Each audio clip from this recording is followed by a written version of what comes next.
Jenderal MT Haryono dijemput bungkus dari Cakrabirawa. Mayor Jenderal MT Haryono tewas ditembak di kediamannya sebelum dibawa ke lubang buaya pada dini hari awal Oktober 1965. Gelap, saya coba raba stop kontak, saya raba-raba dinding.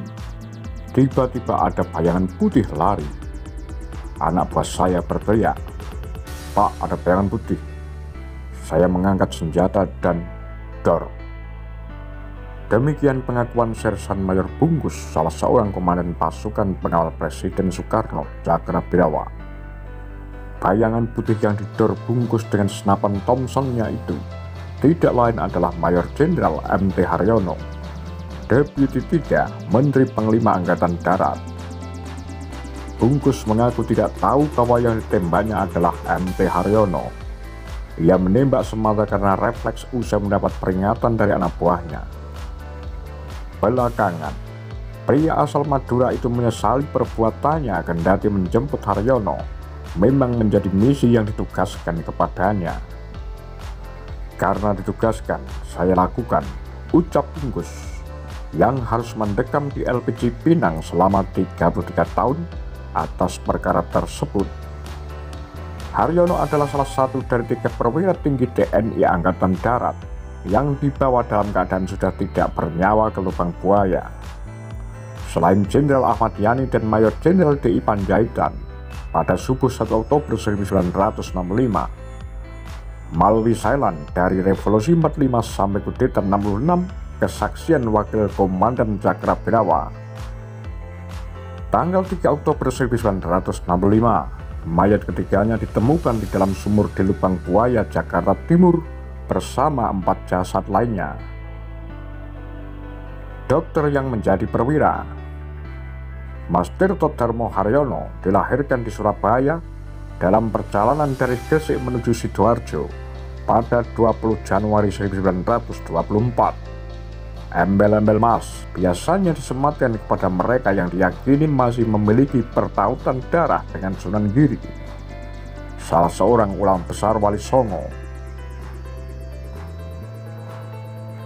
Ayahnya bernama Mas Harsono Tirto Darmo, seorang asisten Wedono di Gresik pada masa kolonial Hindia Belanda. Pada awal 1924, Mas Harsono Tirto Darmo mendapat tugas baru sebagai jaksa di Sidoarjo. Maka itu, ia pun segera berangkat bersama istrinya yang sedang hamil tua. Dalam perjalanan itulah Haryono lahir. Sebagai anak pejabat lokal dari berdarah Ningrat, Haryono mendapatkan pendidikan yang sangat baik sejak dini. Berkarir di ranah militer sebenarnya bukan tujuan Haryono. Cita-citanya adalah dokter.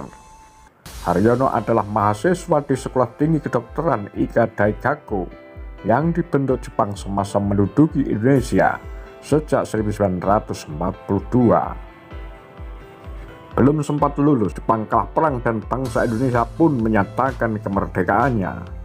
Haryono harus melupakan cita-citanya demi berjuang mempertahankan kedaulatan Indonesia karena Belanda ingin berkuasa kembali.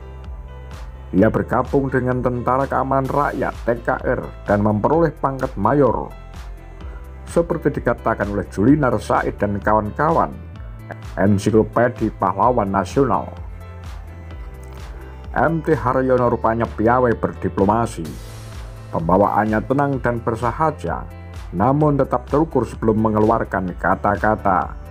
Ia pun masuk Kementerian Keamanan Rakyat untuk urusan gencatan senjata.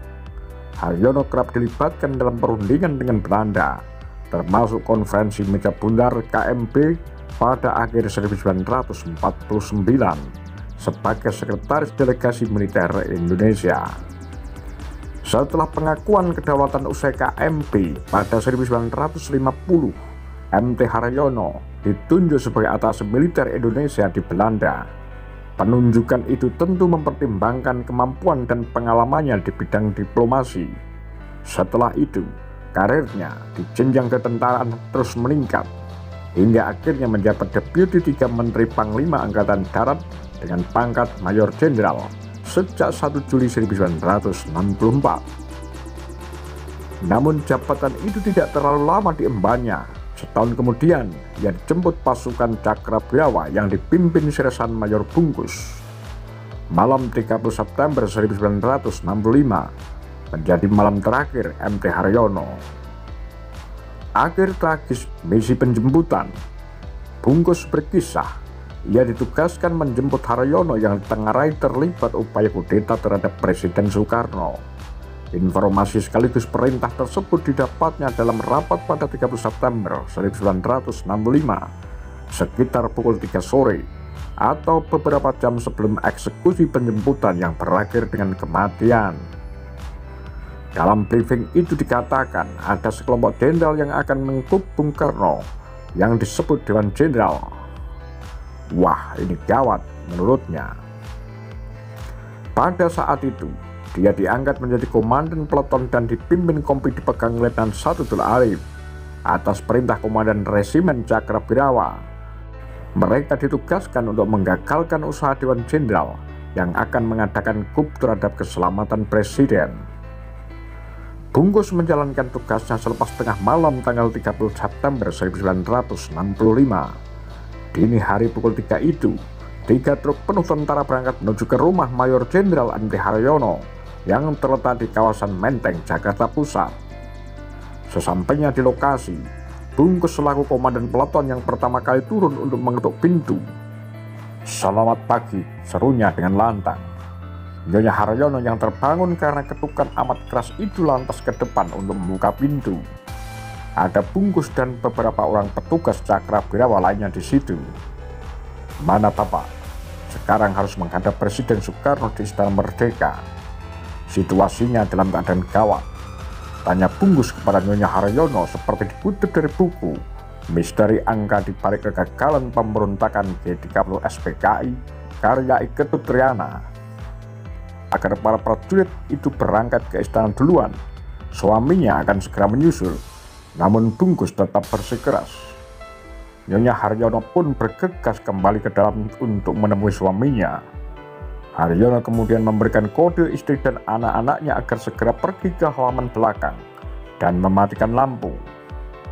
MT Haryono bersiap menunggu para penjemputnya datang dan berencana merebut senjata salah satu tentara yang akan masuk secara paksa ke dalam kamarnya. Namun upaya itu gagal dan justru berakhir dengan tembakan Bungkus yang memungkasi nyawanya. Upaya meredam dendam. Insiden tersebut masih terekam dengan jelas dalam ingatan Reyanto Nurhadi, anak ketiga Haryono.